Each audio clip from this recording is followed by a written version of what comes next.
इस्लाम आज भले ही दुनिया में सबसे तेजी से बढ़ने वाला धर्म बन चुका है, लेकिन इस धरती पर कई देश ऐसे भी हैं जो इस्लाम छोड़कर ईसाई देश बन चुके हैं। यह वह देश है जहां कभी मस्जिदों से अजान की सदाएं गूंजती थी, लेकिन आज वहां कोई अजान देने वाला भी नहीं है। यहाँ पर मौजूद मस्जिदों को या तो चर्च में तब्दील किया जा चुका है या फिर उन्हें म्यूजियम में बदल दिया गया। इस्लाम छोड़कर ईसाई बनने वाले देशों की लिस्ट में पहला नाम स्पेन का आता है। यह वह सरजमी है जहां पर मुसलमानों ने 500 सालों तक हुकूमत की, लेकिन एक वक्त ऐसा भी आया कि यहाँ पर कोई इस्लाम का नाम लेने वाला बाकी ना रहा। आज भी स्पेन में मस्जिद कुर्तबा और अलहमरा जैसी सैकड़ों इमारतें ऐसी हैं जिन्हें चर्च या दूसरे धार्मिक स्थलों में तब्दील किया जा चुका है। स्पेन को 711 ईस्वी में तारिक बिन जियाद ने फतेह किया था। स्पेन की फतेह मुसलमानों के लिए यूरोप में दाखिले का दरवाजा थी, लेकिन जब मुसलमानों ने इस्लाम का दामन छोड़ा तो फिर यही जमीन उनके लिए तंग कर दी गई और 1492 में मुसलमानों की हुकूमत का अंत हो गया। सन 1502 में ईसाई हुकूमत ने आदेश दिया कि मुसलमान या तो स्पेन छोड़ दें या फिर ईसाईयत कबूल कर ले। नतीजा, इस देश की एक बड़ी मुस्लिम आबादी दूसरे देशों में विस्थापित हो गई। स्पेन से मुसलमान कैसे निकाले गए? अगर आप इस पर वीडियो चाहते हैं तो नीचे कमेंट में जरूर बताएं। इस्लाम छोड़कर ईसाई बनने वाले देशों की लिस्ट में दूसरा नाम सिसिली का आता है। इस देश पर मुसलमानों ने 400 सालों तक हुकूमत की, लेकिन 12वीं सदी में यहाँ से मुसलमानों को निकालकर इसे एक ईसाई रियासत घोषित कर दिया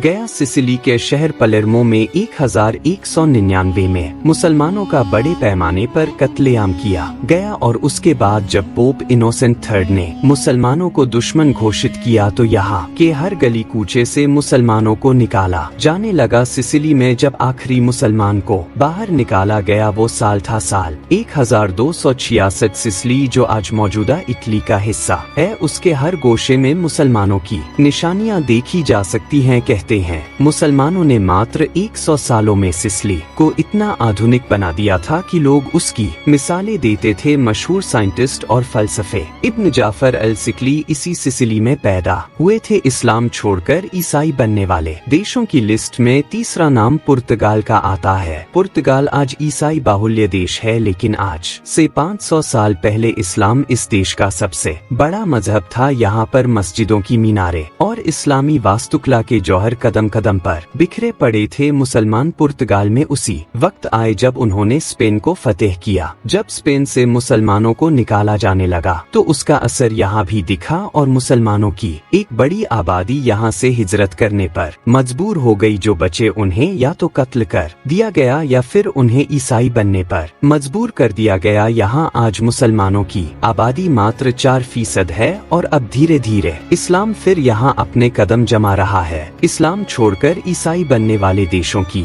लिस्ट में चौथा नाम सर्बिया का आता है। यह देश 1459 से लेकर 1804 तक खिलाफत उस्मानिया के कब्जे में रहा। मुसलमानों ने इस देश पर तकरीबन 350 सालों तक हुकूमत की। जिस सर्बिया में कभी मस्जिदों का लश्कर मौजूद था, वहाँ निशानी के तौर पर उस्मानिया के दौर की एकमात्र मस्जिद बची है। यहाँ पर भी मुसलमानों को एक साजिश के तहत देश से बाहर कर दिया गया या फिर उन्हें ईसाईयत कबूल करने को मजबूर कर दिया गया। 2022 की जनगणना के मुताबिक सर्बिया में मुसलमानों की आबादी मात्र 3 लाख है। इस्लाम छोड़कर ईसाई बनने वाले देशों की लिस्ट में पांचवा नाम यूनान यानी ग्रीस का आता है। 15वीं सदी के अंत तक यूनान उस्मानिया के कंट्रोल में था और यहाँ मुसलमानों की एक बड़ी आबादी निवास करती थी, लेकिन आज यहाँ मात्र 2% ही मुसलमान बचे हैं। यूनान की राजधानी एथेंस में 1833 के बाद 200 सालों तक कोई मस्जिद नहीं बनाने दी गई, लेकिन साल 2020 में मुस्लिम देशों की दखल अंदाजी के बाद एक मस्जिद का निर्माण किया गया। हालांकि खिलाफत उस्मानिया के दौरान यहाँ पर 1354 में ही पहली मस्जिद तामीर कर दी गई थी। स्पेन की तबाही के बाद